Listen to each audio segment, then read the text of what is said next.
Good day to all. My name is Christy. I am from Biotechnology Department, and my topic is e-waste management.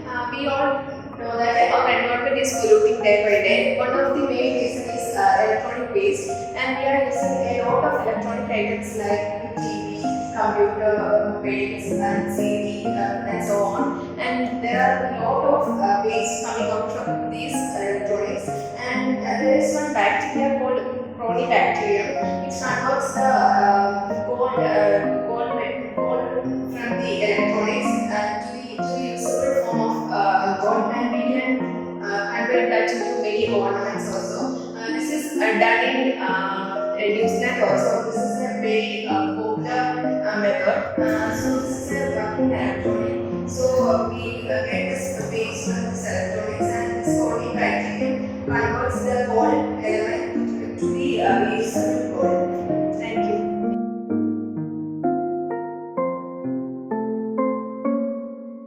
Good day, my name is Kimberly Racosta and I'm going to speak about a very serious, rather sentimental topic, Mollem forest destruction. So what is Mollem? Mollem is a national park situated in the Western Ghats. It's one of the 36 biodiversity hotspots situated in the West India and situated in the state of Goa. So it is a house for tigers, gores and many species of 70 species of mammals, 235 species of birds, many species of butterflies, insects, amphibians. So what exactly happened? As we know, in 2014, the PM campaign was funded by Mr. Advani and Mr. Ambani. So as he won the election, he had to, in bargain, he had to fulfill whatever demands what Advani had placed. As Advani has a coal mine in Australia and which is transported by cargo to India, and the only cheapest port in India was Goa Harbour. So in order to transport the coal from the harbour to all the parts of India, the most conventional method was to cut the forest in order to lay double tracking, four laning, and power transmission line. So on 7th of April and 15th of April in 2020, in amidst the COVID-19 pandemic, there was a video conferencing which gave permission to grant a transmission power line of 400 kilowatts, four laning of NH4A and double tracking. In order to fulfill that, they had to cut 79,000 of trees which were endemic and which was a home to many endangered species. And it was done without the people knowing about it. And what harm would it cause to the environment? It would cause habitat destruction. It would cause the animals to come on the road and attack the human life. It would cause soil erosion. As the trees are cut, the carbon dioxide will be absorbed by the trees, which would cause greenhouse effect, global warming. It would affect the climate, the weather, and as the coal was being transported to these areas, the coal dust would go and accumulate in the lungs of the humans, and which would cause lung cancer, lung damage, many lung infections. What was done about it? So there were many protests which were going on. There were candlelight march, and there was no external support. So what can we do about it? We can't do development at the stake of human life or any habitat destruction. There have been many habitat destructions and environmental issues which can be done without affecting the environment. Thank you.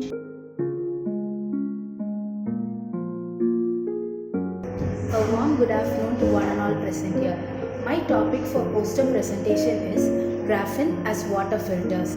Graphene is a dimensional mesh of carbon atoms, and it is in the shape of honeycomb lattice.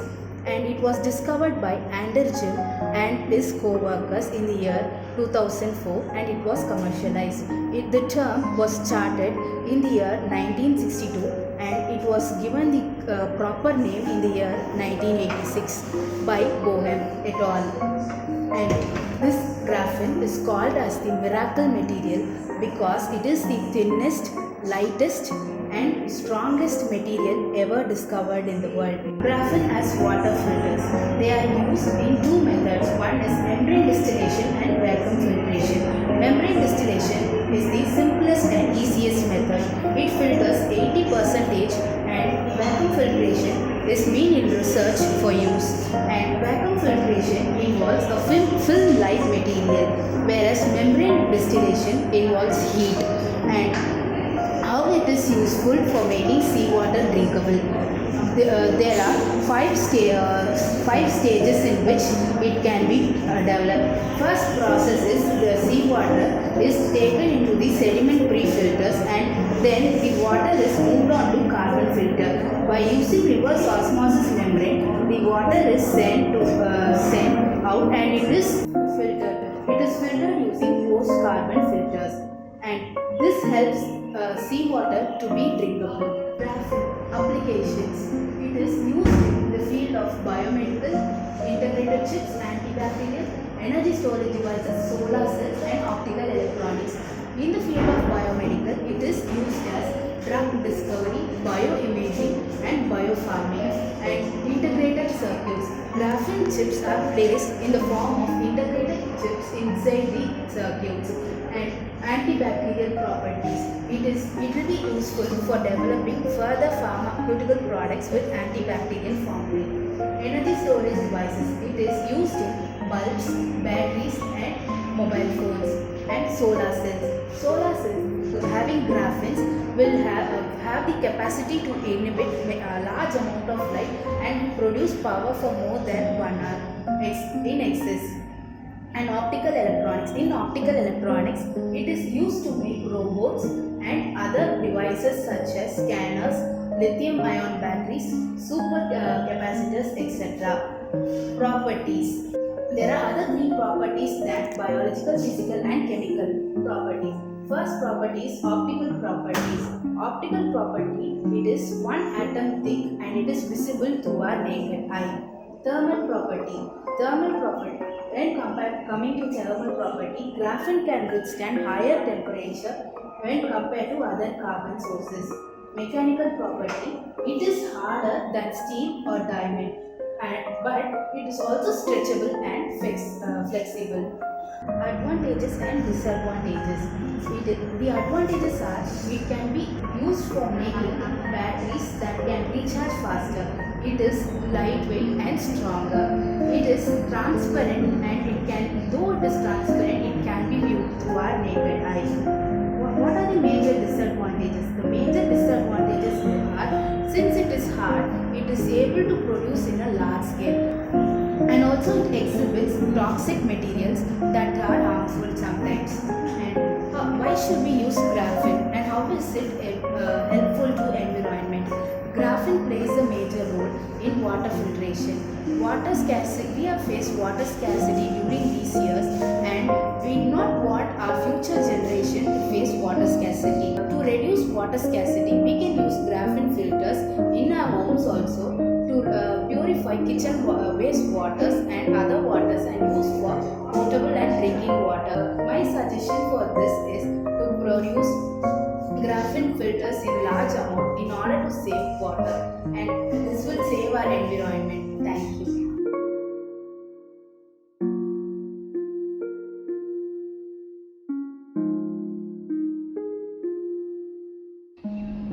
Greetings to everyone. My name is S. Dulakshmi from Biotechnology Department, and my project topic is melting of polar ice. Polar ice keeps the earth in nice temperature, and if all the ice melts, it will lead to a global warming. And this is my poster telling the truth about the polar bears, the Arctic animals. And if all the ice covering of Antarctica, Greenland and mountain glaciers around the world melt, sea level would rise about 70 meters, that is 230 feet will be raised in the sea level. And the ocean would cover all the coastal cities and local area would shrink significantly. This indicator tracks extend the age and melt season of ice in the Arctic Ocean. There are estimated to 22,000 to 31,000 polar bears in the wild, according to the World Wildlife Fund. Although precise numbers are hard to determine due to their remote habitat, so this species is listed as vulnerable. new study now suggested Antarctic species is at high risk of being starved into extinction by the end of the century. This is the image of this is the image taken in the satellite.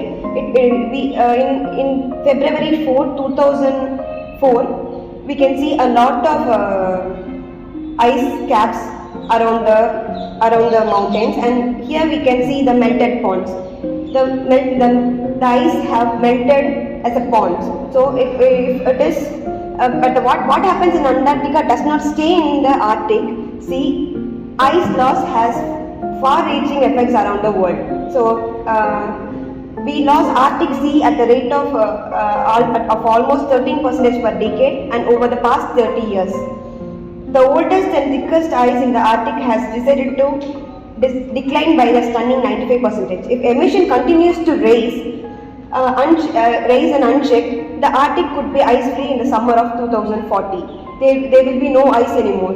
It will be over, and it will be float, and it will raise the sea level, and it will cover all the glaciers. So we have to control the carbon dioxide and other greenhouse gas emissions have raised the temperature, and global warming occurs. Thank you.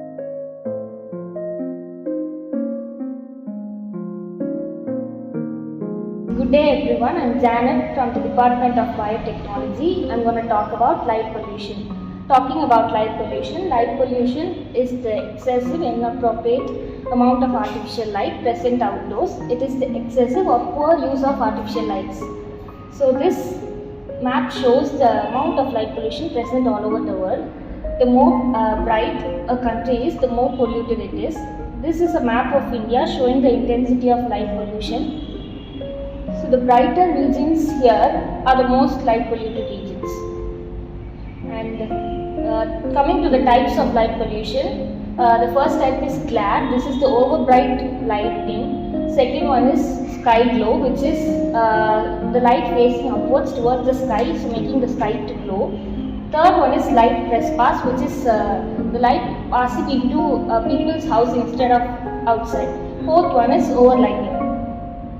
This image shows the sky above the city and the urban area. As you can see, the sky above the city is very clear and there is no stars.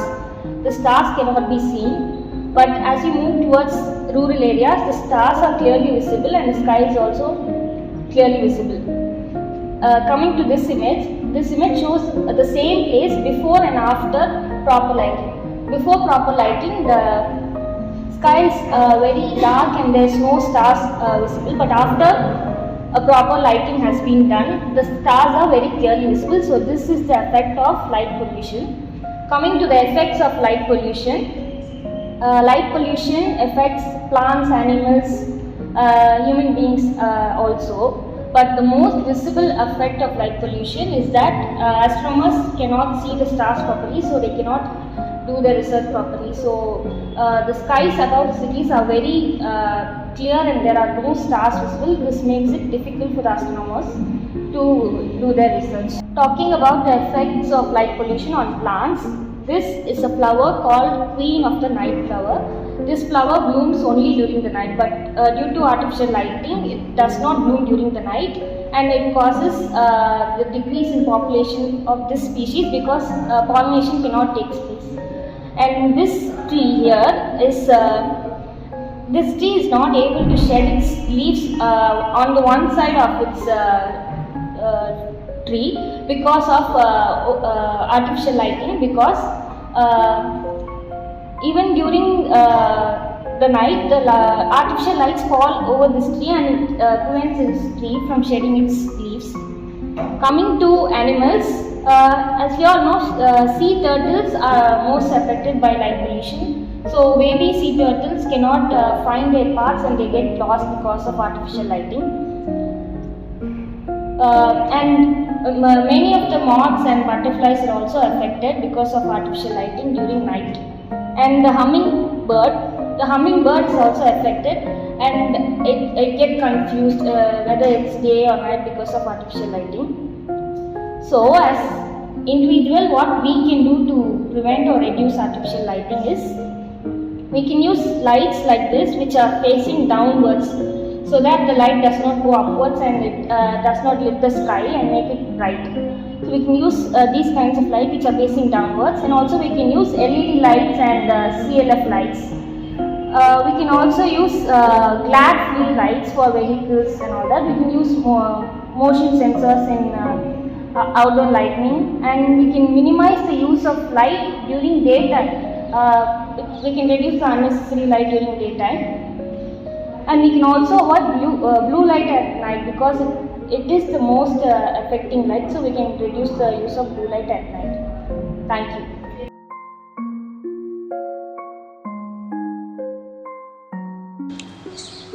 Welcome all present here. I am PJ Jardina from Biotech department.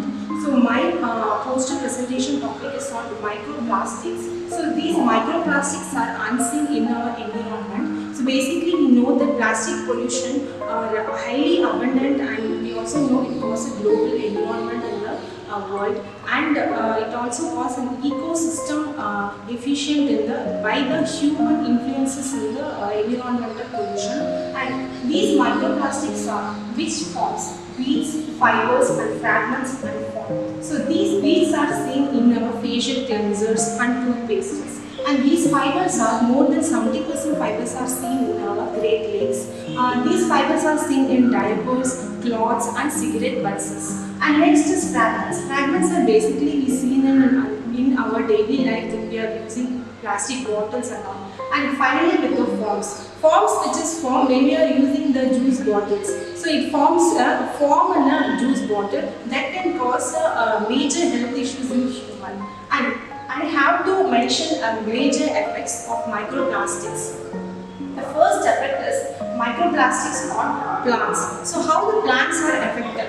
Through soil, through some industrial wastes and human activities in the land that causes and plant to be produce infertility in the land, and also the absorption and deabsorption of the microplastics in the soil. And next is major effect on oceans. More than 8.8 million oceans are affected with these microplastics. These microplastics may cause a major effect on animals like fish and turtles in the ocean. When we consume the fish, it may lead to the major problem to human. And next, it causes major effect on animals. Animals like animal blood, which is in pig and cow. Pigs and cows are they are farmed in the farming. In the farming, they will be polluted with the microplastics. So these microplastics may enter into the blood. So that blood milk stream will enter into the milk of the cow. That milk has to be consumed by humans and also exploited by the animals also, and it will be a major cause for this animal effect. And this by human effect. Human effect which is by bottles and through by these polymers and paints and by cosmetics, tires, cloths. Mainly with the cosmetics. We all know the cosmetics we were using. Cosmetics like lipsticks and nail polish. Lipsticks are we consuming more than 40% of microplastics in us, and more than nail polish and 4% of microplastics presence in the nail polish. And finally with the cloths. Cloths we will be having these microfibers. These microfibers are the major sources for the cloths. And with the food. Now we came through the food how these microplastics are affected. Mainly with the salt. More than 90% of table salt contains the microplastics in us. So these when we are intaking these microplastics, it causes a major health issues in us. And finally with the green tea that we are consuming. Green tea consuming the packet which contains the microplastics, about 30% of microplastics. And with honey, which is microplastics are affected by through the airborne diseases like from honey. So this honeybee will come from the honeys that we consume causes a major causes in human health. And with the rice, we all know rice is having a major microplastics in the rice.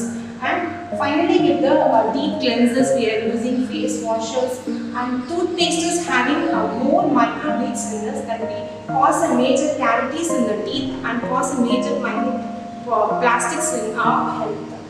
Next, placenta. You all know placenta is mother womb contain the baby. So placenta recently 2021 the placenta contains a microplastic. They have been found that. So it is a major cause and we have to be aware of that.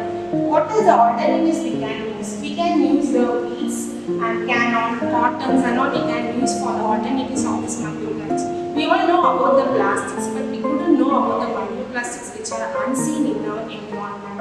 So finally, I would like to conclude that how we can limit it. We can limit it by avoiding these meat and consumption of meat and chicken or clothing like we can wear the cotton cloths and we can use the filter. Rather than using the water bottles, we can use the water filters and all. So it is a major responsibility for as a human that we can live in the world as a major responsibility for protecting our environment. Thank you.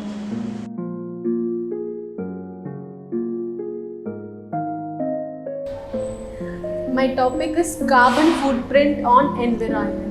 Carbon footprint is defined as the total amount of greenhouse gas produced to directly and indirectly support human activity, usually expressed in equivalent tons of carbon dioxide. There are two types of emissions, direct emission and indirect emission. Direct emissions are created by an individual. These emissions are controllable. Example, manufacturing process and transportation and burning of fuel. Indirect emissions are emissions that are created by individual. Example like waste disposal, transportation, etc. And effect of carbon footprint. The amount of carbon emission trapped in the atmosphere causes global warming, climate change, and melting of polar ice caps, rising of sea level, and it disturbs the animals, and there are more negative side effects that are very dangerous. And in effects of carbon footprints, greenhouse gas is a gas that absorbs and emits radiant energy. So, what causes greenhouse gas emission? The largest source of greenhouse gas emission from human activity for burning of fuels, heat and transportation. Then climate change. Climate change is a long-term. It's a ultimate effect of large carbon footprint. So. It contributes from 1990 to 2005. Carbon dioxide emission increased by 31%. So next is depletion of resources. Resource depletion is the consumption of a resource faster than it can be. So.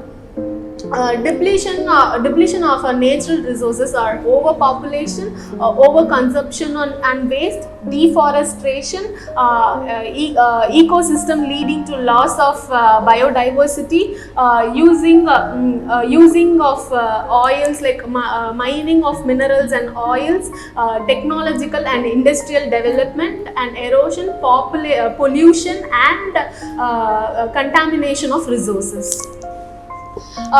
Next, ways to reduce carbon footprints. Try other modes of transport.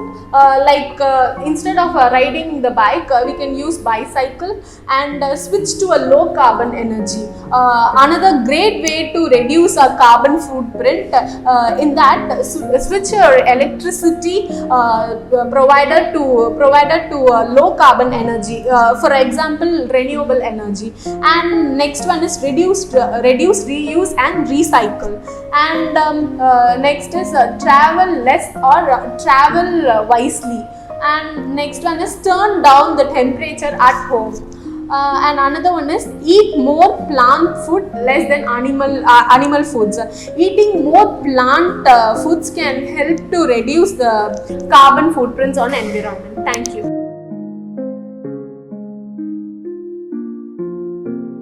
My topic is about loss of endangered species. rare, endangered or threatened plants and animals or elements of our natural heritage that are declining rapidly or the verge of vanishing. They are plants and animals that exist in small numbers that may be lost forever if we do not take quick action to stop their decline. There are 10 most endangered species are listed here: giant panda, tiger, whooping crane, blue whale, Asian elephant, sea otter, snow leopard, gorilla, Tasmanian devil and orangutan. And here the pie chart describes the different endangered species in this listed here in different regions: Africa, Asia and neotropics. And the causes of endangerment is mostly from the habitat loss, disease and introduction to exotic species, over exploitation and pesticides, pollution. Why save endangered species? No. Agriculture. There are an estimated 80,000 edible plants in the world, but human depends on only 20 species of these plants, such as corn, wheat, to produce 90% of world's food. And ecological. And ecology. Plants and animals are the foundation of healthy ecosystem. Humans depend on ecosystems such as coastal estuaries, grasslands and ancient forests to purify. Thank you.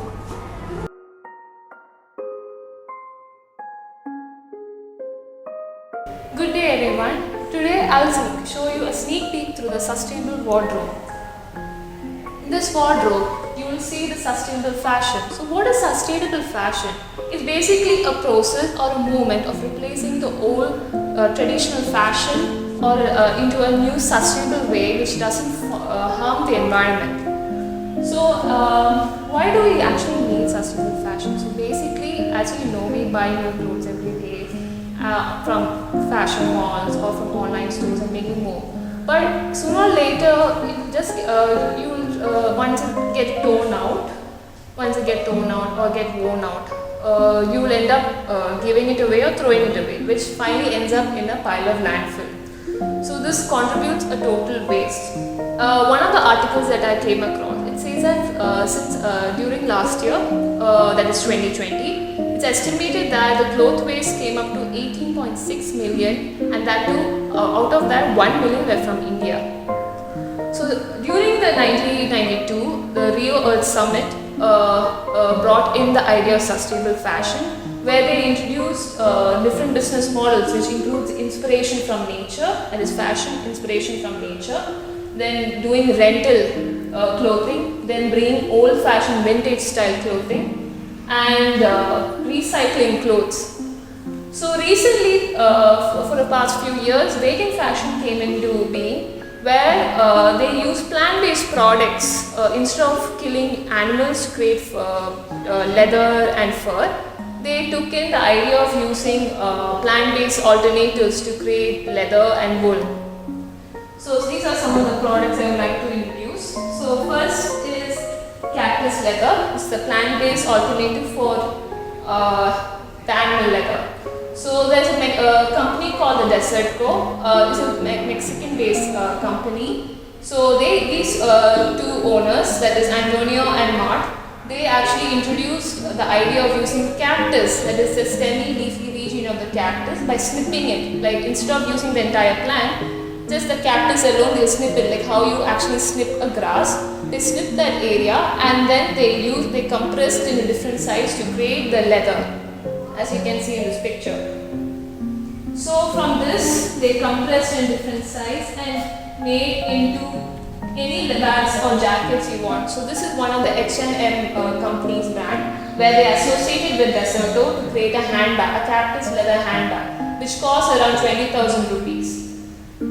So cactus leather is biodegradable, it's durable, it even lasts for many years, and it is not only used for making handbags or fashion clothes, it's also used for making your furnitures or even the interiors of the car.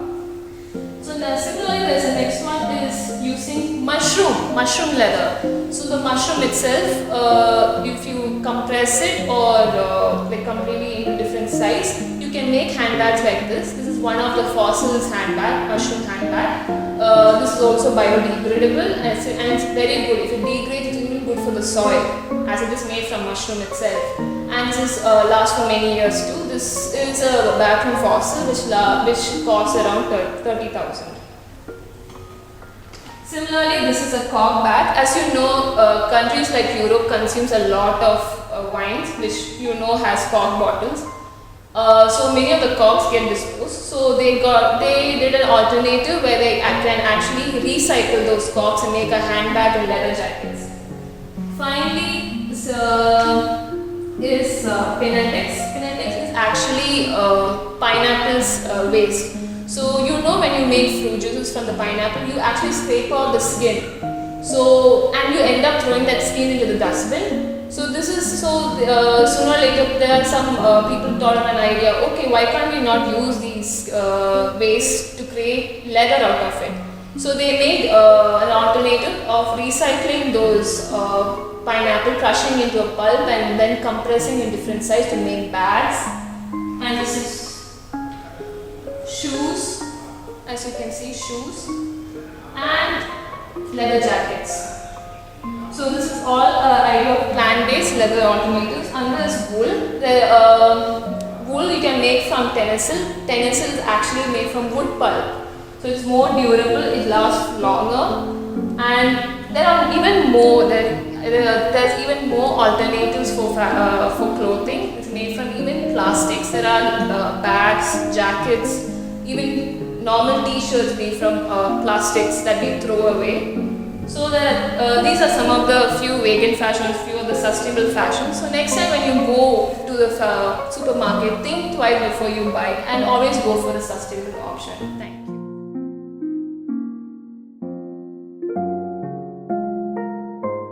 Good afternoon all. My topic is urbanization. Urbanization is defined as a population shift from rural areas to urban areas, and it is also defined as the ways by which the cities can adapt to the change. Now we can see the causes of urbanization. First one is commercialization. It is also the main causes of urbanization, in which it is also called as modernization also. The infrastructure, communication and medical facilities from the urban areas is more better than rural areas, so that the people from rural areas are constantly migrate from rural areas to urban areas. And the next one is industrialization. Industrialization also a big cause of urbanization, because because many industrial in urban areas they has an expanded employment facilities, so that the people from rural areas they will be migrate into urban areas for the better job developments and the employment facilities. The next one is land acquisition. It is a major cause of urbanization, in which the lands and the agriculture lands and the other lands are acquired by the industrial peoples. Next one is overpopulation. Overpopulation is also another reason for urbanization. We cannot reduce the consumption, but we must reduce the consumers also. Population is a very big cause of urbanization.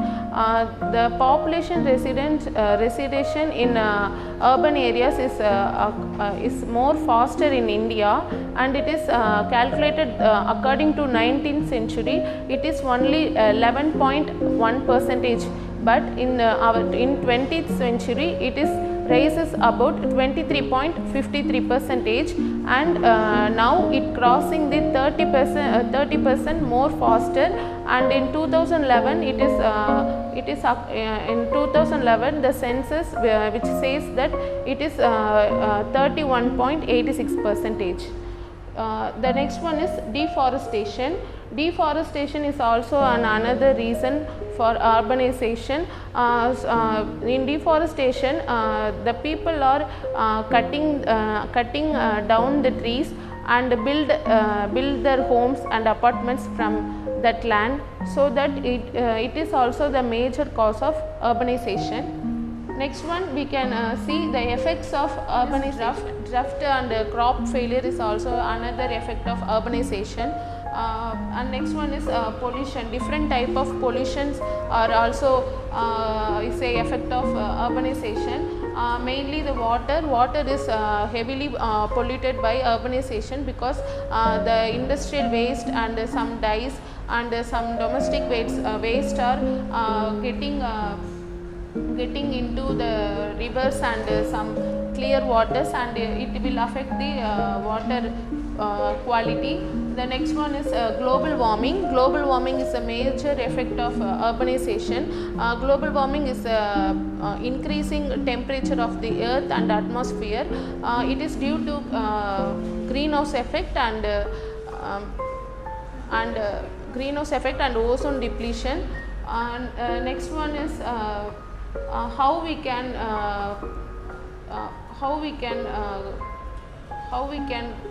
manage this urbanization. The solutions are, we can make the changes. We can make the change through sustainable development. We can follow some practices, sustainable practices, to control the urbanization effects. First one is we can use LED bulbs and CFC bulbs instead of normal bulbs, because they save so much of energy. And next one is, we can use natural compost and unplug all our devices which are not in use. Then we can plant more trees. This makes a control management. And next one is avoiding plastics. We can follow the recycle, reuse and reduce, so that all our papers are recycled and it can be used. Next one, we can use bicycle instead of using more vehicles, that all. And next one is, we can use local organic products and avoiding chemical products. Next, we can use renewable energy sources. These sources are also useful in our sustainable practice. Solar energy. Solar energy is used to cooking and generate electricity also. Next, wind energy. Wind energy is also used to generate electricity, and it gives more jobs and create more employment opportunities. We can use geothermal energy, and we can use other alternative energy resources. We can use biofuel energy. Biofuels like bioethanol, biodiesel and biogas is also used for sustainable practices. And then finally, I conclude that urbanization is providing more good. We should follow and we should practice some sustainable management, and we can manage the effect and this causes through our sustainable management, so to manage the urbanization problem.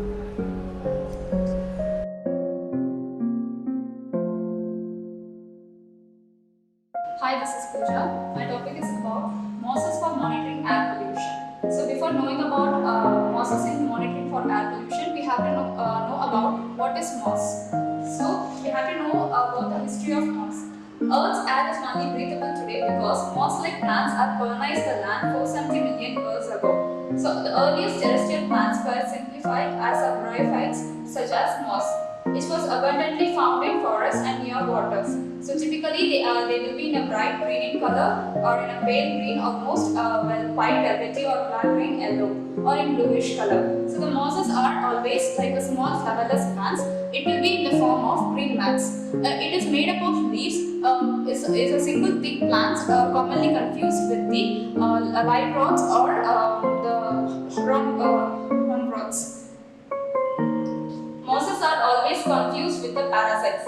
and but moss are exactly opposite to that. It holds the water and nutrients which often benefits the nearby plants. Mosses lacks root system and a vascular system. Instead of that, they have rhizoids. So the rhizoids are nothing but they will be similar to the root system. It can attach the moss anywhere and everywhere also. They can produce the energy in the form of photosynthesis. These plants are essential in a damp, wet environment and absorbs huge amount of water, which prevents the soil erosion. So moss can live up to 10 years old and get big as 20 inches tall. So in a forest, if a moss is present in abundance, it prevents from the soil erosion. And this is a life cycle of a moss. The male and female mosses get attached by the spores, and it merges in the water and it forms a new plant moss. So the next is about cloned moss.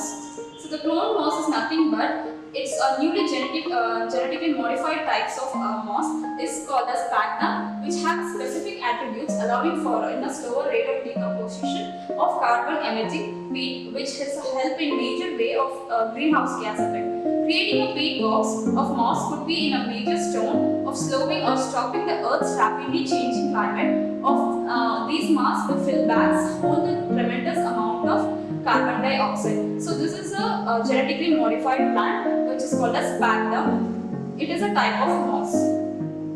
And next, as you see here, moss is as bioindicator and air cleaner.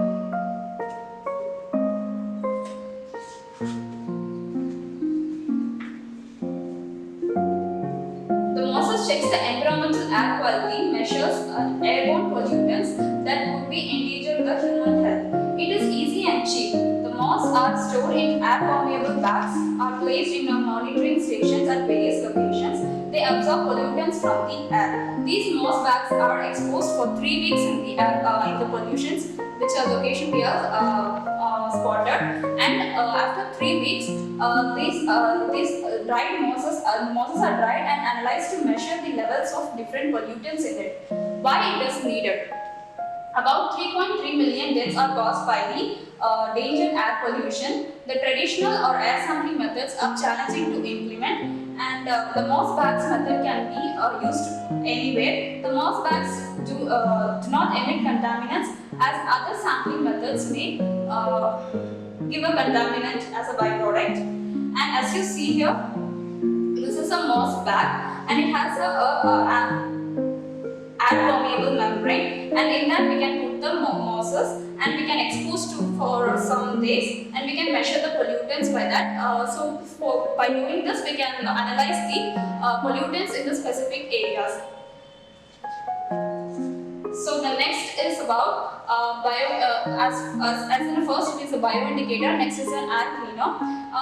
Moss is used as a bioindicator for many years, but now only mosses are used as air purifiers, as mosses are able to trap the pollutants, both particulate and gaseous. Most simple retains all different pollutants within the structure. Moss as a city trees, it is a biotech filter which improves the air quality around the cities. They can bind the environmental toxin by producing oxygen at the same time. Wall-like structures of moss are built up with the sensor equipments attached to the moss city tree, and it is monitored. So this is a moss city tree which is located in the streets. Where we can find the pollutants in a high range. This is a moss, and it is done in a Chinese university, as they passed sulfur dioxide gas, and what happened is within 10 seconds the green moss turned into yellow. So this proves that how the moss is actually trapping the pollutants in the environment. And the final is the uses of mosses. So uses of mosses is about mosses was used as a bandage during the First World War and for preventing blood loss, but soothing infection, they contain the antibacterial properties. Before technologies implement, the bird-dried moss was used in the heating for in homes. The lime moss is one point was used as an insulate boots and cold climates containing a chemical compound which will warm the blood for certain animals. Like reindeer also consumes for this reason. Moss can be used as a diaper. It absorbs up to 20 times of weight in the liquid. It was the primitive form of diaper. So the biggest moss is Dorsania superba. It is about 60 cm long, and the smallest moss is Cape Pygmy, size, which is the size of pencil dot. So nowadays, in the modern technology, what they do is the mosses is used in the street art, like a graffitis we can do in the walls, or like a garden. So the mosses has a tremendous way of using that. We can use in air pollution, and we can also use in the arts. And the future generations must be in the form of building a very well-versed structures of palace. We can use this mosses as a base for that palaces also. We can create a walls with that mosses, so that it also cleans the air pollution, and also it will be a modern art of architecture. Thank you.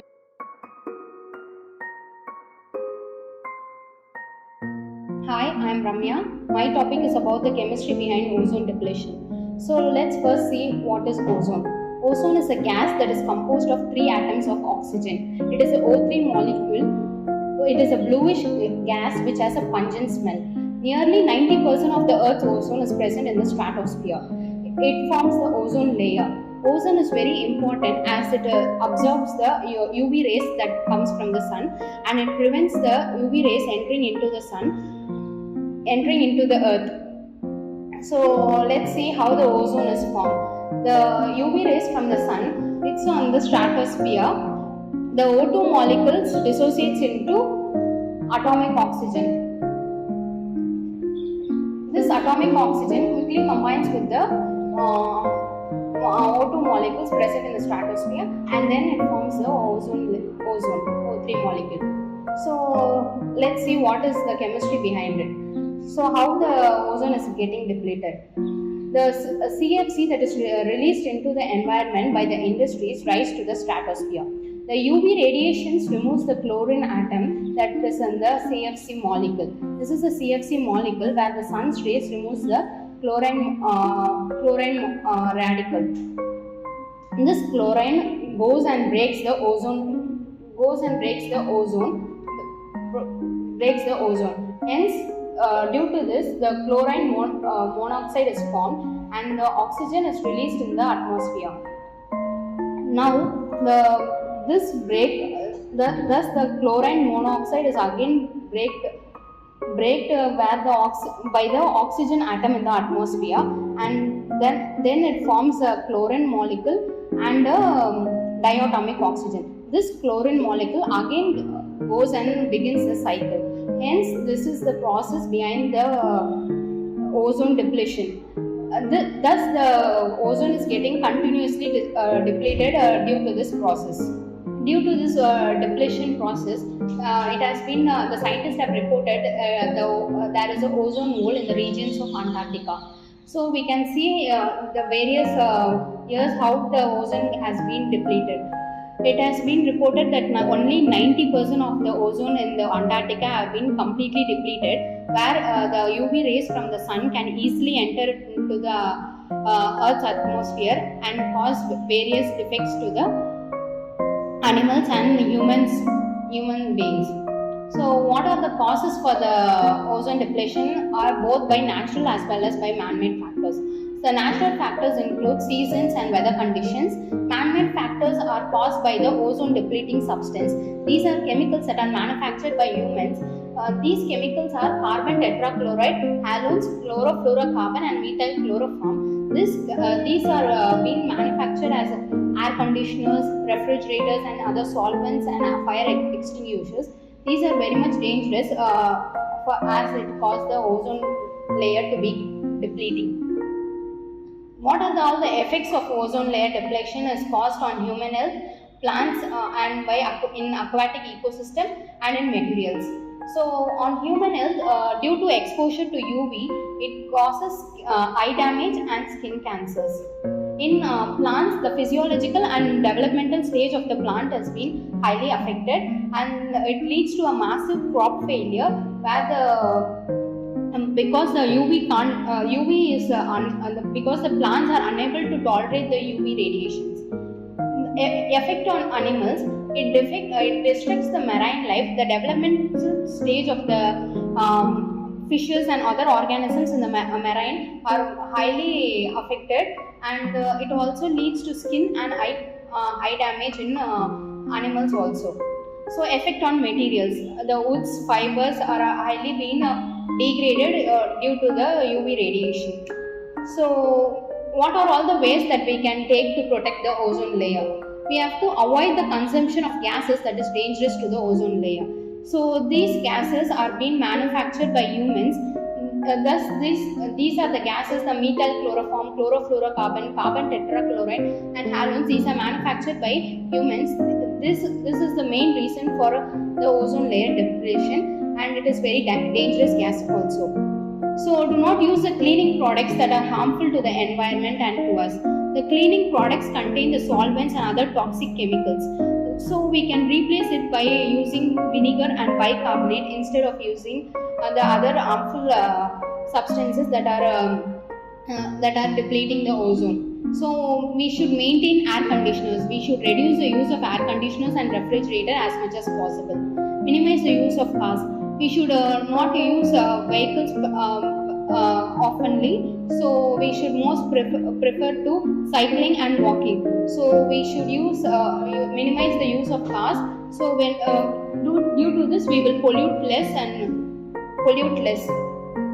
Buy local products. Do not buy products that are being highly transported, because they contain the nitrous oxide for the medium of transportation. So it is also a very big threat for the ozone layer. So what are all the measures that we need to take is international measure is taken by Montreal Protocol, which is signed in 1987. It comprises of 189 countries now, and it is taken to reduce the CFC substances production. National level measures include the Singapore banned the use of CFC products in 1991. So various countries are taking very much effort to control the importing of the manufacture of CFC products.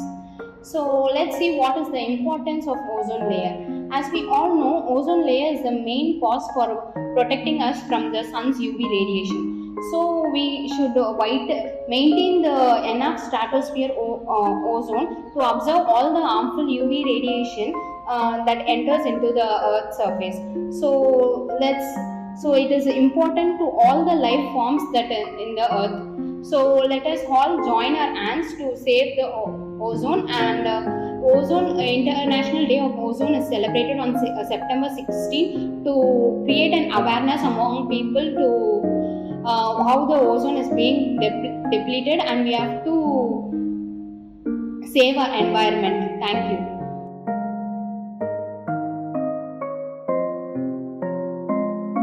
Myself Francita. In this presentation, we are going to see how to produce electricity using the waste materials with minimal cause of pollution when compared to dumping the waste into the open land. So usually the plastics are the most valuable waste materials. Although with the way people discard them, you probably wouldn't know that it is possible to convert the plastic wastes into a useful form of energy and chemicals for the industry. So that process is known as cold plasma pyrolysis. So what is pyrolysis? Pyrolysis is a method of heating. Which decomposes the organic materials at temperature between 400 to 650 degrees Celsius in the environment with the limited oxygen. It is used to generate the energy in the form of fuel, electricity, etc. So the amount of carbon dioxide which is released through this process is very less when it is compared to the carbon dioxide which is released when dumping the wastes in the open land. Now come to the process of pyrolysis. First step is collecting the trash from the domestic area, and it is transported to the processing center, then separating and categorizing the trashes like burnable and non-burnable. Burnable, which includes plastic, then paper, and then food waste, then non-burnable, which includes metal and ceramics. So first, dumping the trashes into the incinerators, and it is burned. Usually burning the waste materials, which produces the heat and smoke. That heat energy is used to burn is used to boil the water in a huge tank, and high pressurized steam it goes through the large turbines, and it produces the electricity. The smoke which is produced during this process is go to the scrubber reactor, and then a slurry layer which cleans any of the acid gases. Then next, the activated carbon which absorbs the pollutants, and then it goes to a house bag, basically a bunch of filters. Then finally, a leftover gas, it is released to the atmosphere, which is the constituent of flue gas, nitrogen, carbon dioxide, moisture, etc. So this process, which can reduce the amount of carbon dioxide which is released to the atmosphere in million tons when compared with the landfill can release.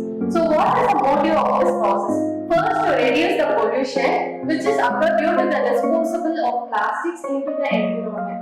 Then second, we can also acquire the electricity by processing this waste plastic material.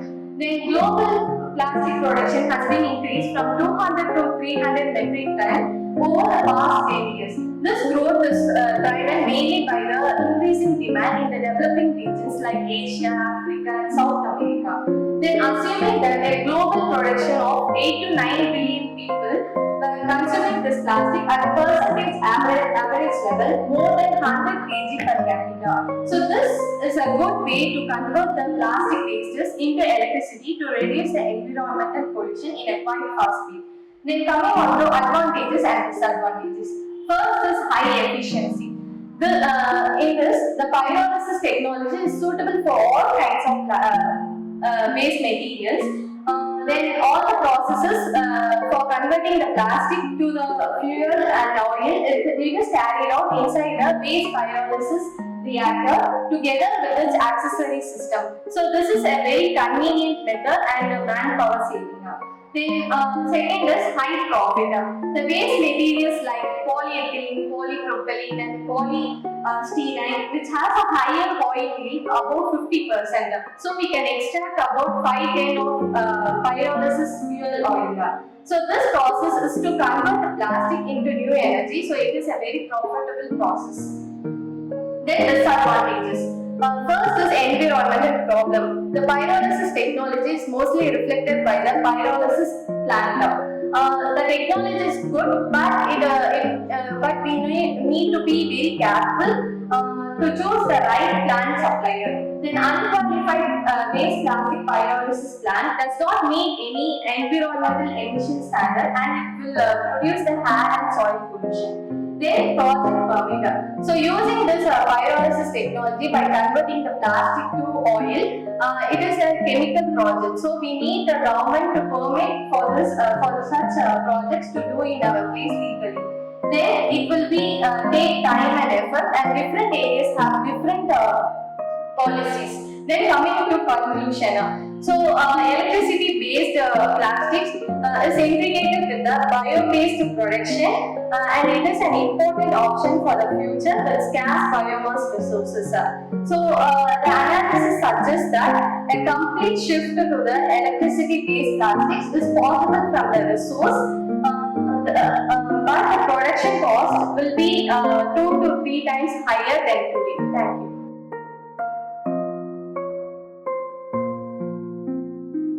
Hello everyone, myself Ritika from 2nd MSc Biotechnology. So my poster is based on environmental issues in Tamil Nadu. So we should know that development and environment is two sides of a coin. Like development is very essential for economic growth, but not at all at the cost of environment. Like man has transformed environment to scientific and technological revolution.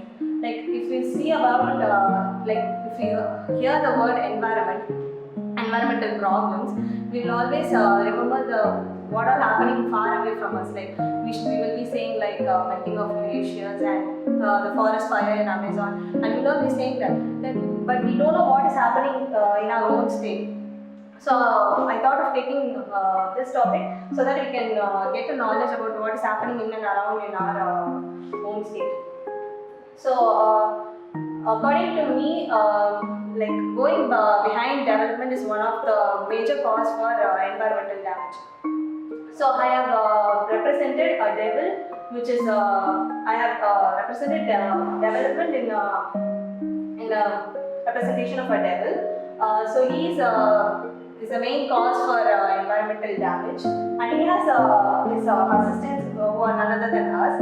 We are the major cause for environmental damage in the name of development.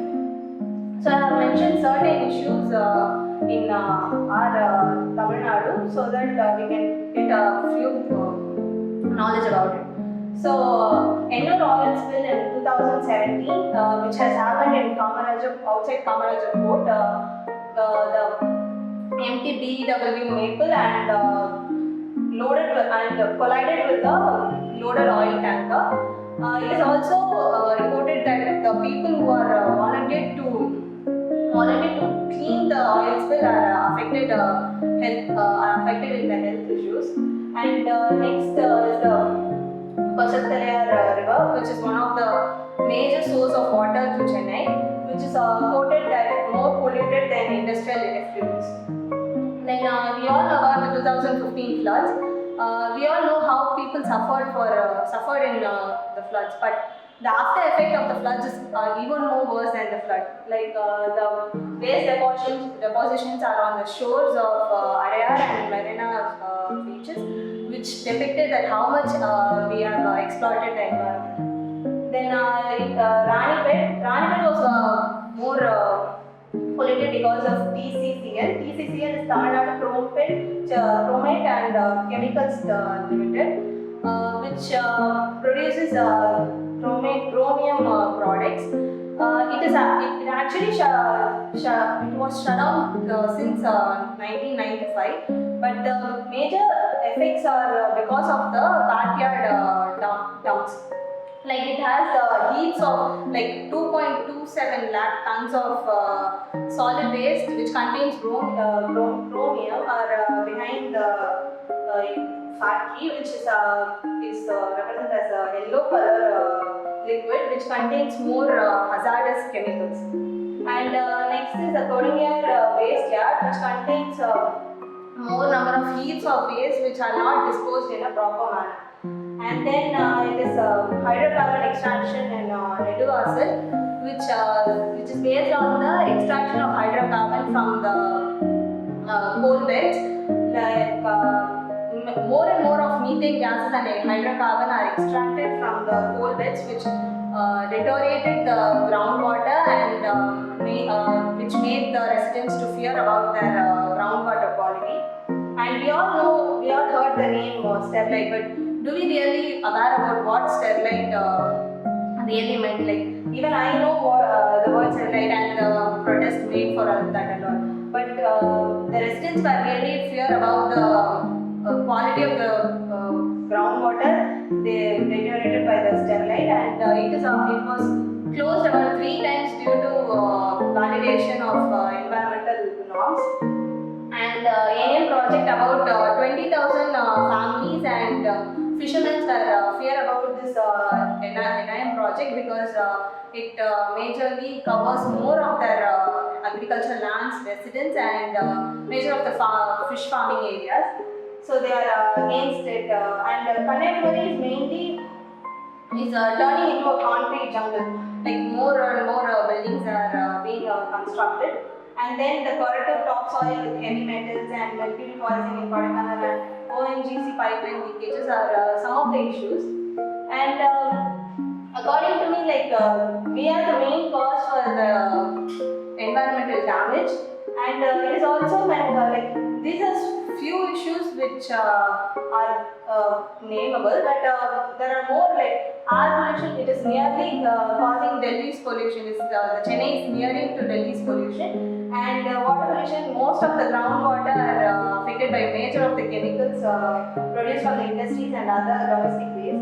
And land pollution, and it is mentioned that corridor topsoil are more contaminated with heavy metals.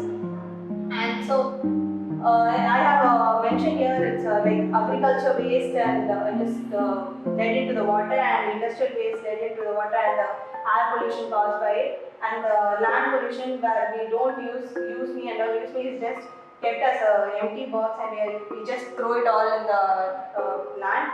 And this is a sewage waste which is led into the water.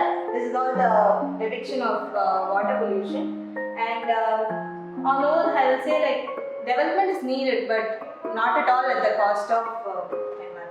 Thank you.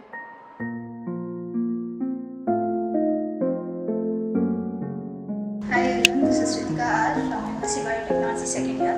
My topic is environmental impact of overpopulation. Overpopulation occurs when Earth's carrying capacity is limited and affects the living organism. The current population of our world is around 7 billion and it may reach around 9 billion in the year 2040. So here it shows how the Earth looks sad and confused about changes made in the past few years. So overcrowding, traffic jams and deforestation, loss of biodiversity are all due to our human activities. We being selfish made use of resources available to other animals and made them homeless. And freshwater, water scarcity. The water purity in the year 1980 was very good compared to of today. And smokes from industries, it also affects and causes air pollution. And we have reached the limits of using natural resources. And we also know climate change is very irregular nowadays, and the glacier ice has melted, so the living of polar bear gets damaged. And the global population by continent in mid-2021 shows that Asia is the highest, and the population bomb threatens the peace of the world. So we need to raise questions like, are we really doing justice to our environment, and are we ready for another extinction? So here, this article is from Hindu, showing a cartoon in which heavy rains poured in a few days back in many areas of Tamil Nadu, where especially Chennai people got so affected really bad because of our own activity, like overpopulation, and due to that overconstruction was made. So our life was got damaged by our own activity, and we are suffering it. And every year, each year, we are suffering it because of our own activity. And here, so for creating awareness, we are celebrating Earth Day on April 22 and World Population Day on June 11 every year to create awareness and to show difficulties faced by us, and also to give solutions regarding that. So our small changes can make the world happier and can live a better life. So the population level and the resources level should be balanced, or else we may face water crisis and food crisis, and we need to be ready to face it. So let's make some good changes to get a better life. Thank you.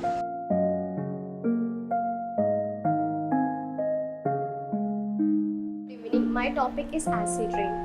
What is acid rain? Acid rain, which is resulted in air pollutions. The primary pollutants are converted into sulfur dioxide and nitrous oxides. Okay. The chemical agents will react with moisturizer or water vapor to form sulfuric acid. What is the meaning of the acid rain? Acid rain is a rain which is higher than lower pH level. It also affects plants, animals, etc. It also includes rain, snow, hill, etc.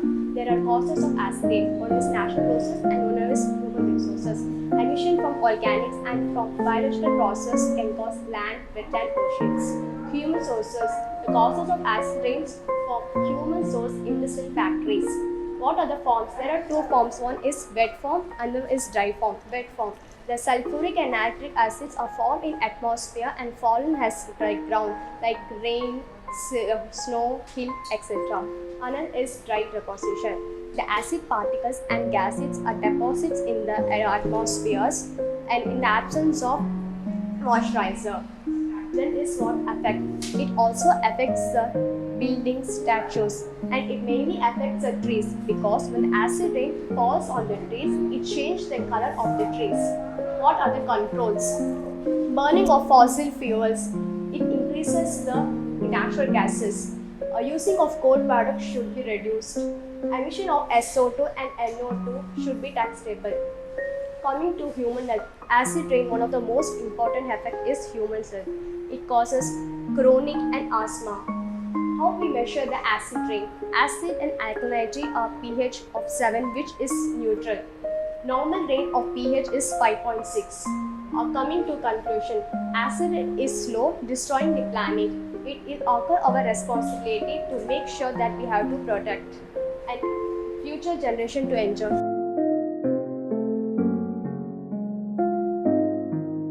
My topic is water purification by clearing plant. Before going into my topic, I wanted all of you to know about this plant. Strychnus potatorium is the scientific name of the plant. Its common name is clearing plant, and in Tamil it is known as Tetana. The seed has only more benefits than fruit. It is available in all the country drug store. Now we will see the edible uses. The pulp of the fruit is eatable, and the seed powder is the major ingredient of Raj's cup, which is nothing but Ayurvedic coffee substitute. And this is the raw fruit. And I said no, before I said no, Raj's cup. This is that one. And this is the seed, and the seed is the powdered form. And this is the legume, which is made up of the seed. Now we will see the medicinal uses. The decoction of the roots and leaves is taken to treat cough, and a person who feels very weak consumes the legume preferred using this seed. And the powder of the clearing plant is consumed 2 to 3 grams every day after our meal. Is good to treat eye disorders. And the people who have painful urination, for them is very good medicine. It also reduces the internal heat, and it controls the white discharge in humans. Now we will see other uses. They are used for fishing. If the seed powder is thrown in the lake, pond or rivers, the fishes will become unconscious, and it will come up, so the fisherman can catch the fish easily. And the seeds are used for purification of water. And this is my topic. Before going into my topic, we will see the other methods used for water purification. And according to Bureau of Indian Standards, TDS value of drinking water should be less than 500. And if we consume drinking water, if we consume water more than TDS value of 500, it causes kidney problem. If the TDS value is less than 500, and if the water is polluted by the industrial wastes, it also causes disorders. Now we'll see the traditional methods. Traditional method, first one is boiling. We believe that boiling water removes all the impurities and kills the microbes. But the fact is, boiling the water actually removes the microorganisms, but it won't remove the TDS content. TDS content is nothing but it is the solvent present in the solvent particles or solids present in the water. And the next traditional method is mud pot. We store water in mud pot. It is actually we believe that it removes the impurities, but actually the fact is it makes the water chill, because the water present inside the pot comes out, removes the heat and evaporates. So the water inside the pot will be chill. See this, I explained in the diagram. If the water inside the pot comes out of the pot and absorb the heat and evaporate. And next traditional method is we store the water in the copper vessels. But copper vessel does not reduce the TDS value, but it has an advantage that water present inside the copper vessel absorb the copper, so which we require. Then we will see the modern methods. First one is ceramic filters. Ceramic filters decrease the TDS value, but it does not remove the viruses and some heavy metals present in the water because of its pore size. Then reverse osmosis. Comparing to the other methods, reverse osmosis removes the tedious value efficiently, but it also filters the minerals like calcium, potassium, magnesium which we require. And to get 1 bucket of water, 3 buckets of water is wasted, and it is highly costly. So this is the copper vessels we used to store, and this is the ceramic filters, and its pore size is 900 micrometer. So it does not remove it. So it's very big. So it does not remove the viruses. The viruses and heavy metals passes through this pores. And RO has a micro meter of 0.001 pores. So it removes all the impurities and solvents, including the solvents which we require. How the clearing nets are traditionally used. Traditionally, people in the village side go to the lake or pond and collect the water and bring the water home and clearing net and scrap with the either a mud pot or any other hard vessels, and this one is the scrapped clearing net, and they will put the clearing net in the water and let for some time, and after 2 to 3 hours the impurities are settled down because the powder, the nut, the scratched nut bind with the impurities in the water and settles down. So we get the clear water in the top. Now I did some of the experiments, and I used RO wastewater and drinking water, washing machine water and river water. In RO wastewater, I found less amount of impurities. In drinking water, which I took was from a tractor water. There I did not found any impurities, and when I tested using the washing machine water, the impurities settled down, but the color of the water did not change. And in river water, before testing, before adding the powder, it was very clear, and after adding, all the impurities settled down and top also, and this is the impurities, and I filtered it using a cloth, and the pure water was in the middle. So what instead of using many modern methods and wasting the water, we can purify water by the traditional methods like using this clearing net and drumstick seeds, etc. And after purification, using this clearing nets, we can store the water in the copper vessel and consume it. It is difficult in this modern world, but it is not impossible. See some social awareness. We all throw our plastic bottles and plastic waste, everything in the land, and it destroys the soil. And causes soil pollution. And when we throw in the water, it causes land pollution and marine pollution. So avoid throwing plastic in the land. Next time when you go to beach, stop collecting the shells and start collecting the waste. Next, we all use water bottles, plastic water bottles, and we will throw as it is. The knob on the water bottles can hit the bird's neck and causes death in birds. And the helium gas released from the balloon causes many problems in birds and marine life animals. And now, as we face the pandemic, we all use the mask and gloves, and we throw it on the land, so it causes pollution. So, but dispose in the proper way. We all use straws. Instead of using the plastic straw, we can shift to the steel straw. Thank you.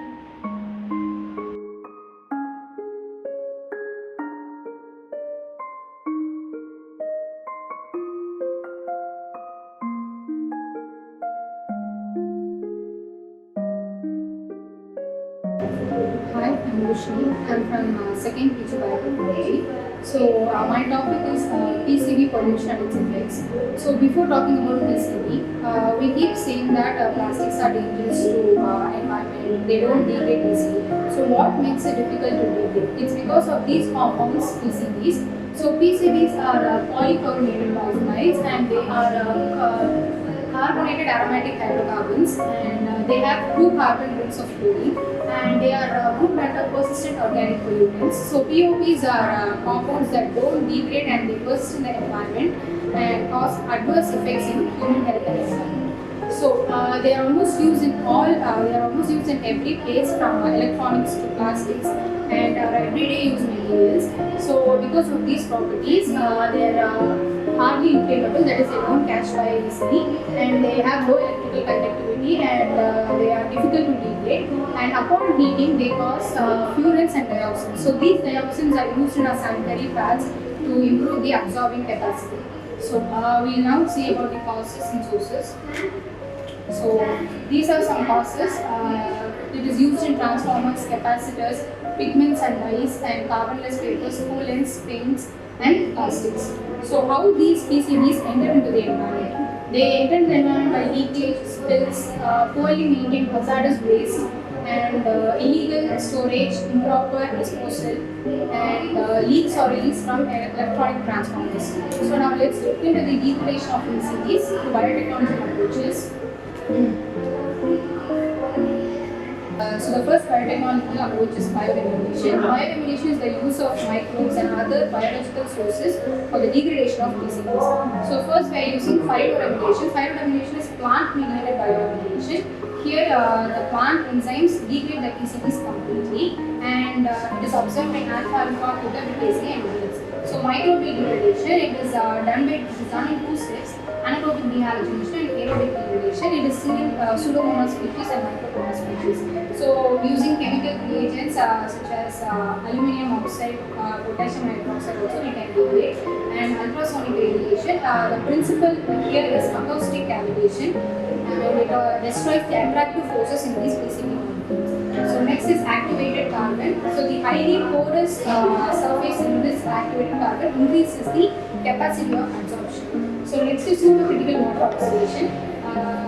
This happens above the critical point of water, and it increases the solubility of PCBs. So next is the effects.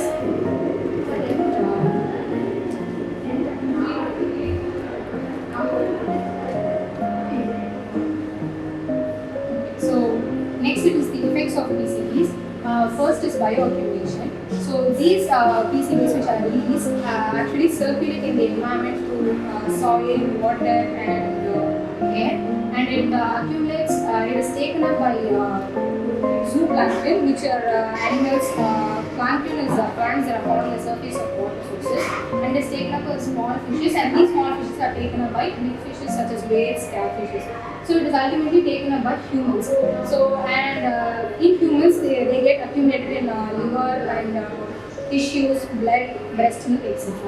So in humans it also causes digestive system problems, reproductive system problems, and nervous system problems, and it also reduces the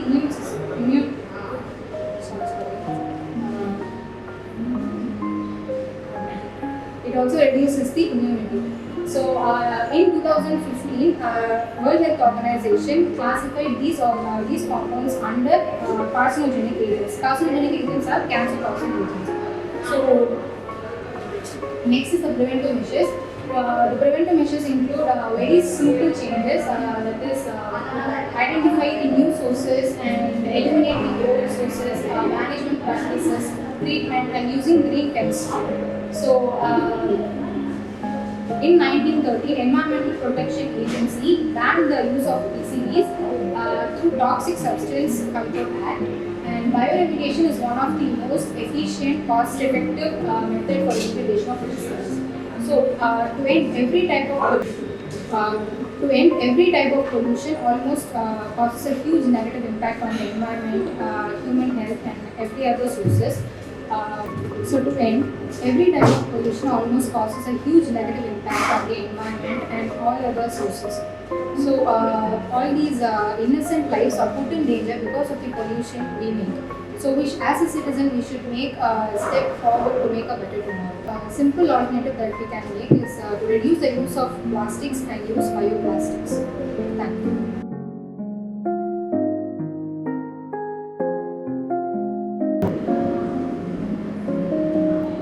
Good afternoon, everybody. My name is Shisha Mulek, and my topic is Ganga pollution and clean Ganga project. So, firstly, I would like to say why I chose this topic.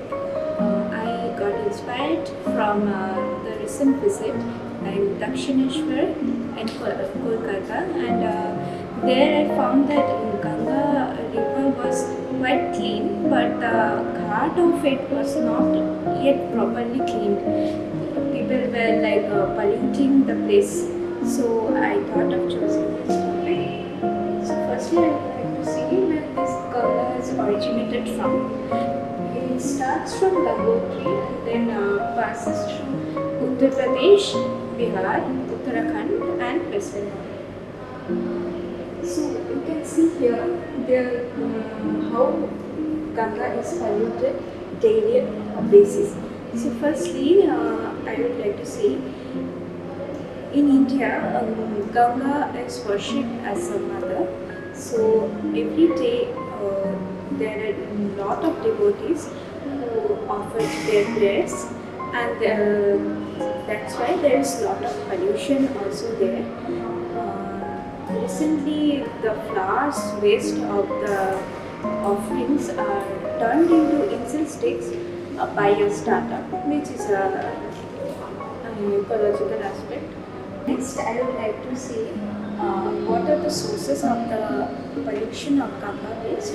Mainly, since we know that Ganga is like a spiritual kind of aspect is there, so lot of cremation burials happens near the ghats, and also the sewage plants like from different kinds of industries which are based on the river, there is also a lot of pollution.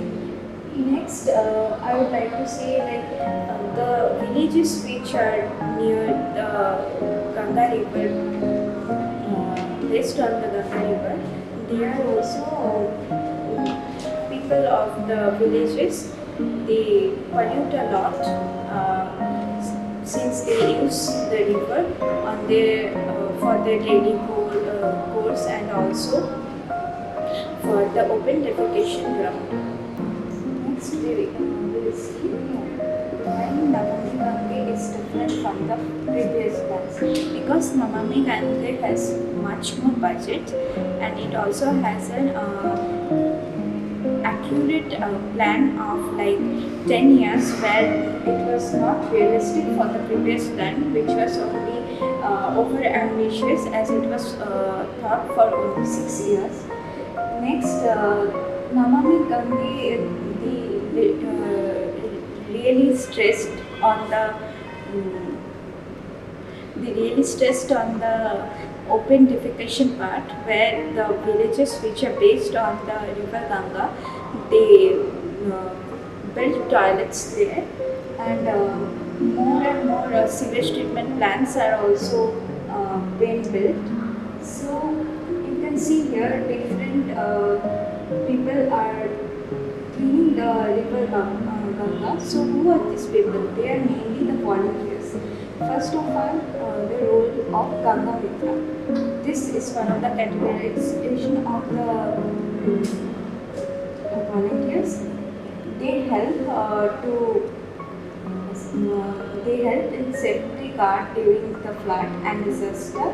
They also act as a volunteer in Kumbh Mela and Ganga Mela, and also they act as a tourist guide. And there are different other roles. Pravasi Ganga Prahari is also another category of these volunteers. Pravasi Ganga Prahari is the persons, those who reside globally outside, but they are actually Indians, and they help and contribute as much they can towards this noble mission. And finally, I am educate yourself by you can go in the website of the Namami Gange by our government of India and be a part of it. They are also very active in Twitter. You can follow them because they provide lot of activities and seminars which you can attend and be a part of it. Thank you.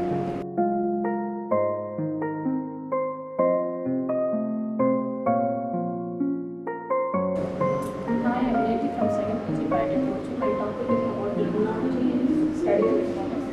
Limnology is generally termed as the study of fresh water, where the limnology word is derived from the Greek word, which means lim means marsh or pond and logy means knowledge. Limnology is the study of structural and functional properties in the aquatic ecosystem, which includes lakes, ponds, rivers, swamps, etc. It also involves in the study of low-tech, that is the running water, and the lymphatic stationary water.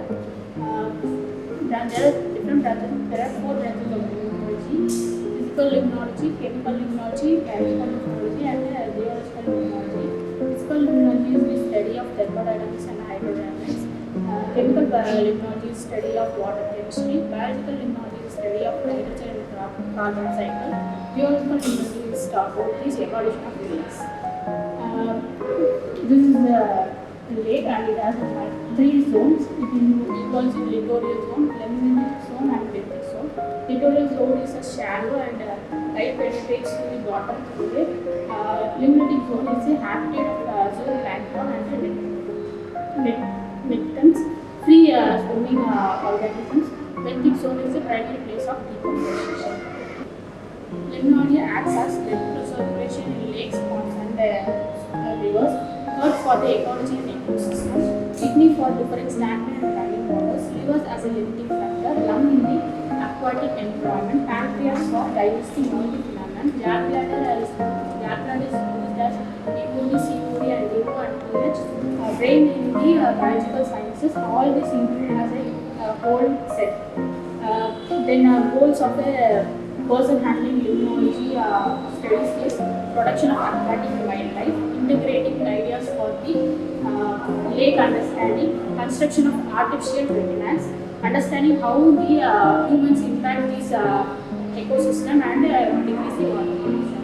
Parameters that are taken under consideration for the undergoing limnology study is nature of the surrounding of the lake, the spot of the lake with its surroundings such as vegetation and agricultural fields, lake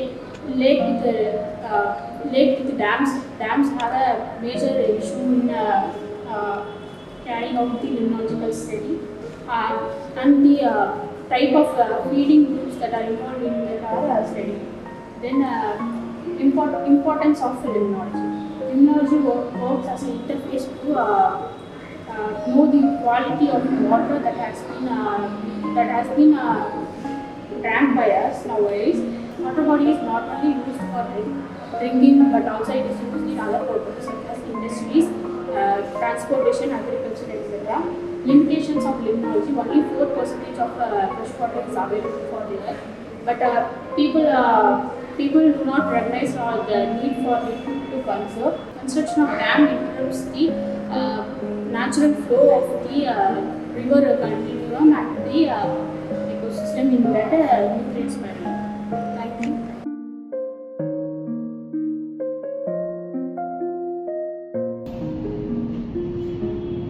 Good day to one and all. I am Ashley Elsie Jacob from PG and Research Department of Biotechnology. My topic is recycling food waste. Food waste is a growing global crisis across the world. It causes many problems to physical health problems to the environment and to the humans.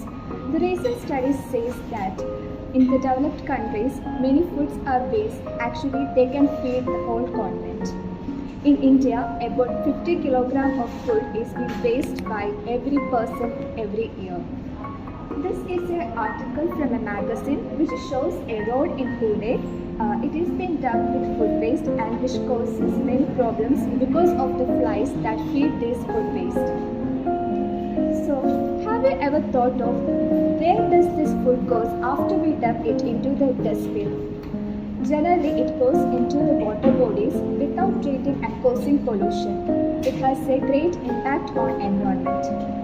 The next question is, what can be done about this? So, we all know about recycling plastic. That is very familiar to us. Like plastics, we can also recycle food waste. That is one solution. So, these are some of the examples showing how we can recycle food waste into new and eco-friendly products that benefit humans. First one is Appeal. Appeal is a US-based company. They produce sprays from the peel and skin of the fruits to increase the shelf life of the fruit. Second one is artificial tissue skin. Collagen is highly useful in tissue engineering. It can be extracted from slaughtered byproducts of animals. The third one is upprinting of the food. Recovering food and turning it into decorative and edible method is also another way of reducing food waste. Next one is about the bioplastic food wrap that is mainly produced by using fish skin and algae. Its name is Marina Tex and it is developed by Lucy. So we all know that we can make textile jute fibers from plant stems and all. So the new technology says that we can even make textiles and hair extensions from banana fiber and jute. We all know that we can produce bioethanol from waste product. That is very common nowadays. And we all know that the automobile tires are mainly manufactured using plastic. And after their use, we usually dump that onto dumping ground, and they cause major pollution to the environment. So researchers from the University of Ohio come up with an idea of using tomato peel and eggshell to make alternative of this plastic tires. So by this way we can reduce pollution. So before dumping food waste into waste bin, we have to think by what ways we can actually reuse them, and by what ways we can make new eco-friendly products for the human benefits. So I like to conclude by saying, do not waste food because it is very precious to many people. Thank you.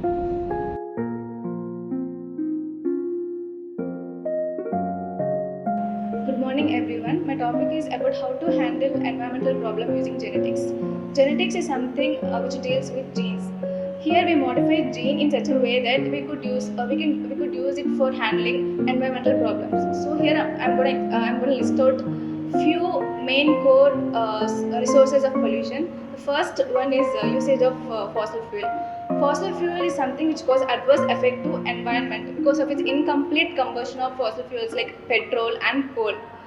We can look for other alternatives instead of using petrol, like biofuels and biodiesels.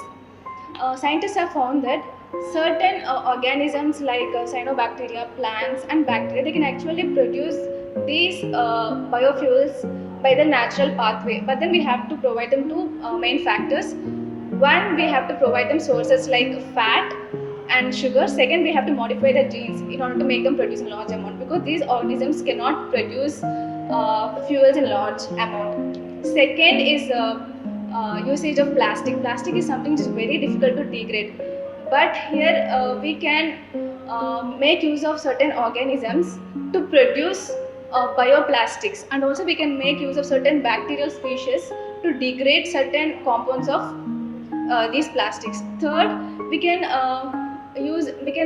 make use of certain organisms, or we can engineer certain organisms to make two activities. The first one, we can use it as a bio-monitoring system.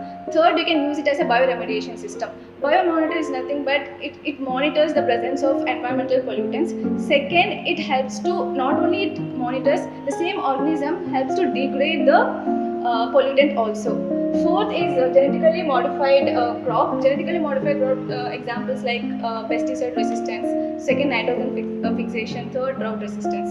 Pesticide resistance, there are many crops that came into market which are done with the help of CRISPR-Cas9. So here I'm going to tell about what is CRISPR-Cas9. CRISPR-Cas9 is something tool which is present in bacteria. In bacteria, it acts as a protective system against viruses. so that the main function of this CRISPR-Cas9 tool is to cut DNA precisely. It not only helps to cut DNA precisely, but also it helps to add nucleotide. The second advantage is it's not very expensive. So, but whereas if you go for normal genetic engineering processes, it takes for it to done, it is very expensive, and then the result after the processing is very defined that we'll get positive results. So we can go for CRISPR-Cas9 tool. So with the help of this CRISPR-Cas9 tool, there are two vegetables that came into market, which is pesticide resistance. One is cucumber, which is virus resistant. The second one is rice, which is fungi resistant. Second one is a drought resistant plant. Here they found that due to agriculture, they use 70% of water in the world.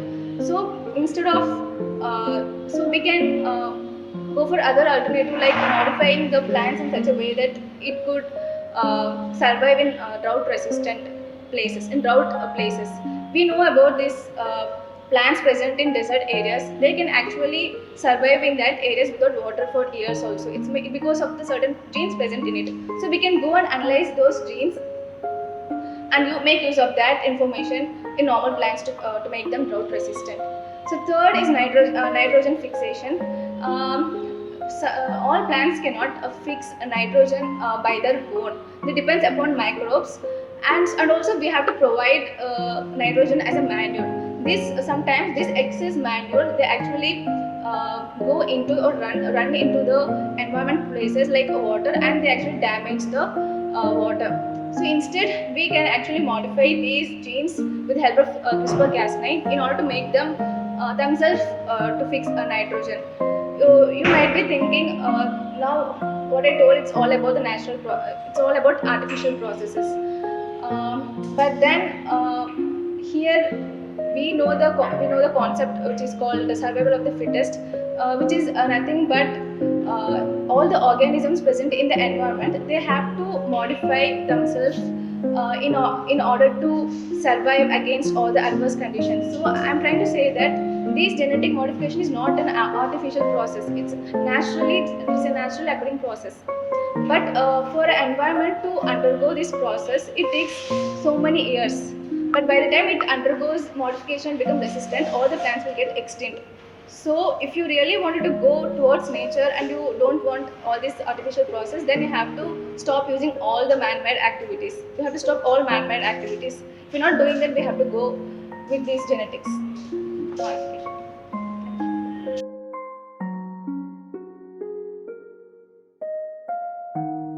My topic is overfishing. Overfishing is nothing but when fish and other marine species are harvested faster than they can reproduce. So it becomes a large-scale dilemma in this modern world. And in India, more than 1 million people depends on fishes as a major source of protein. So in 2021, people consume fishes which is 4 times higher than they consume in 1950. So it indicates that people in 2021 ate about 45 pounds of fish per person. And the major cause of overfishing is due to fishermen can use unregulated fishing areas. In this case, 80% of the world's fishing areas are unregulated areas. So it will ultimately cause damage to fishes and other marine organisms. So apart from overfishing, 70% of the fish population is totally threatened. And then unwanted fishes and other microorganisms are also affected by using large fish vessels such as bird, turtle, dolphin and whales are affected. And then 8 to 25% of these other microorganisms are affected by global catch. And then according to the prediction of the journal scientists, in 2048 the whole fisheries becomes collapse if overfishing is continues in this way.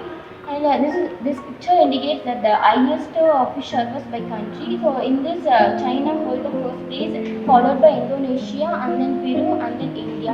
In India already overfishing happened in low amount, but they can use less amount of boat, but catch more amount of fishes. And then 4 ways are available to stop overfishing. The first one is wait for a catching period, and the second one is educate the people about overfishing, and the third one is limit the bycatches, and then the fourth one is use limit number of boats.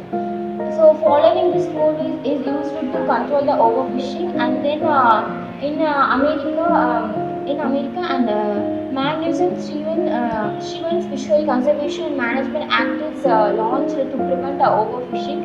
So overfishing also causes the loss of various fishes and unwanted microorganisms or dead due to overfishing. This graph represents the percentage of overfishing between 1948 to 2021. In 1948, 7.7% of overfishing happened, but in 2021 it will increase into 37%. So stop overfishing and save marine organisms. Thank you.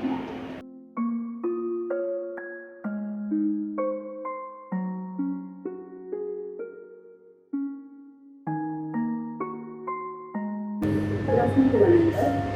I am from second PG Biotechnology.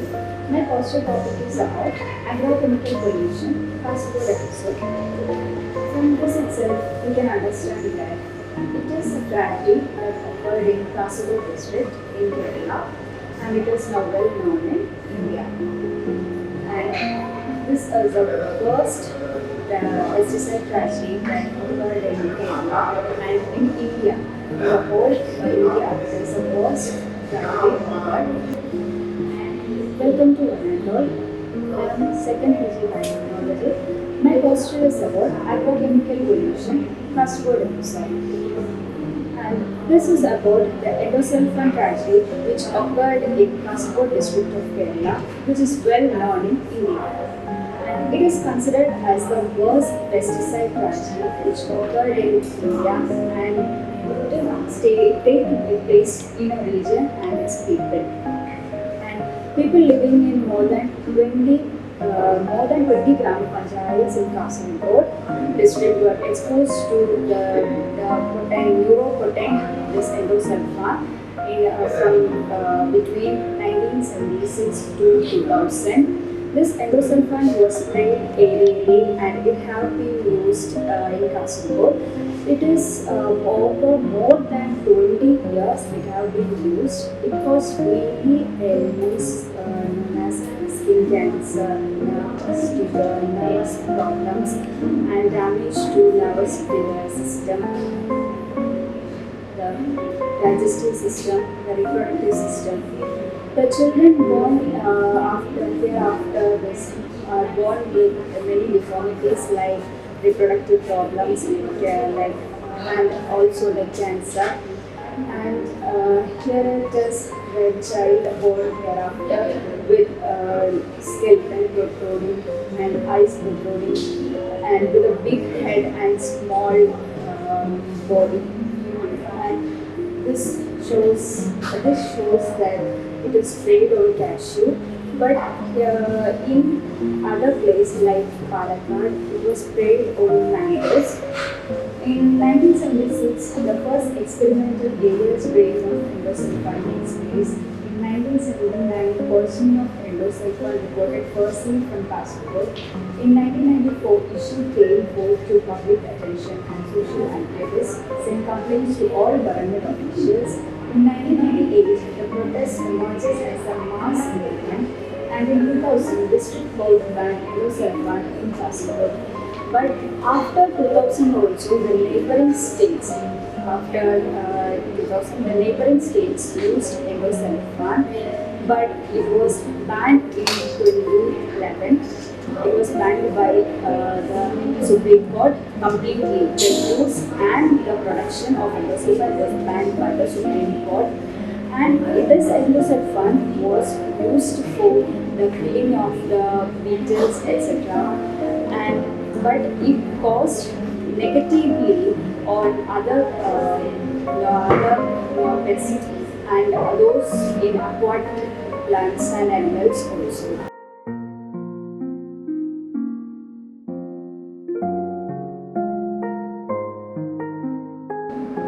So my topic is about ocean acidification. So what is ocean acidification and why should we care? Ocean acidification is the ongoing current biggest threat to our sea life. Ocean acidification is the decrease in the Earth's ocean pH level. It is is caused by several human activities. The major cause is the release of carbon dioxide in the atmosphere. Ocean serves as a carbon sink for the absorption of carbon dioxide. So the major causes are CO2 emission from the atmosphere and the burning of fossil fuels such as oil, coal and gases, and improper land management like throwing waste in the land and the improper management of the waste. Next is the waste disposal near the water areas, oceans, and the overfishing. Overfishing causes the interrupted food chain in the ocean. And the oil spill. Oil spill also causes pollution in the ocean and increases the CO2 emission in the ocean. The next is the burning and cutting of trees. Also causes excessive amount of carbon dioxide emission. So you can see the healthy ocean and the unhealthy ocean, the difference between them. The many aquatic and plants, animals die in the unhealthy ocean due to the increase in the acidification of the ocean. Next, the effects of ocean acidification. Ocean acidification causes many severe effects in the marine organisms, like they lose their sense, such as sharks cannot smell their food, crabs cannot grow their shells, clownfish cannot hear their predators, and the oysters and urchins cannot calcify their shells. The major thing in the ocean acidification is that the shellfish and the coral reefs corrodes and results in the coral bleaching. You can see the difference between the normal corals and the bleached corals. These are the difference between the coral reefs in 1950s and coral reefs in 2030. Next, what are the solutions for the coral reef? Solutions for the ocean acidification problem. First, we should reduce waste and use renewable energy as much as possible, and reduce, reuse, recycle, and should save water as much as possible, and travel green by using public transport and avoid water, and should use environmental friendly related products, and should plant the trees. Every little thing you do makes a difference. As every increase in the sea level makes the pH level decreases. So the less pH, the more acid the ocean becomes. So protect our ocean to protect our future. Thank you.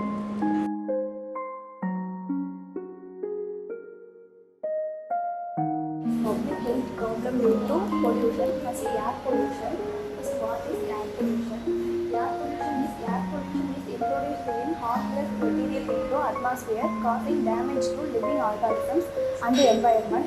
The source of air pollution: power plant, construction, road emissions, biomass, industries, open waste burning, transport, bricks, etc. These are cause air pollution. And the effect of air pollution: respiratory systems, cardiovascular system, nervous system, effective of childbirth, and the digestive system, and the skin rashes, etc. The air pollution is two types of effect causing. Short-term effect and the long-term effect. Short-term effect is headache, nose, throat, eye inflammation, coughing, painful breathing, pneumonia, bronchitis, skin respiratory affection, etc. The long-term effect is effect of nervous system and cardiovascular system and the respiratory disorder, etc. How to control the air pollution? The air pollution is controlled three types. Separation of pollution from harmless gases, avoid of pollution, conversion of pollution to harmless material. Then water pollution. What is water pollution? Any chemical, biological, physical changes in water quality that has a harmful effect on living organisms. Make wastewater from the drainage uses.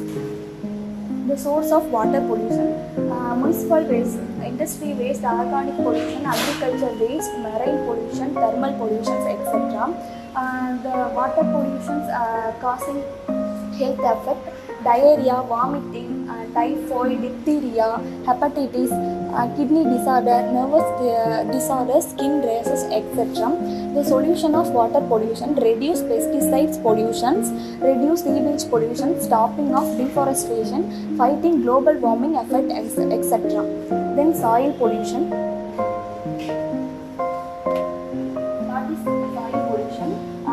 pollution, presence of toxic substance in soils, source of soil pollution, agriculture, atmospheric, industrial and urban source, etc. The causes of air, soil pollutions, cancer, kidney disorders, skin rashes, asthma, etc.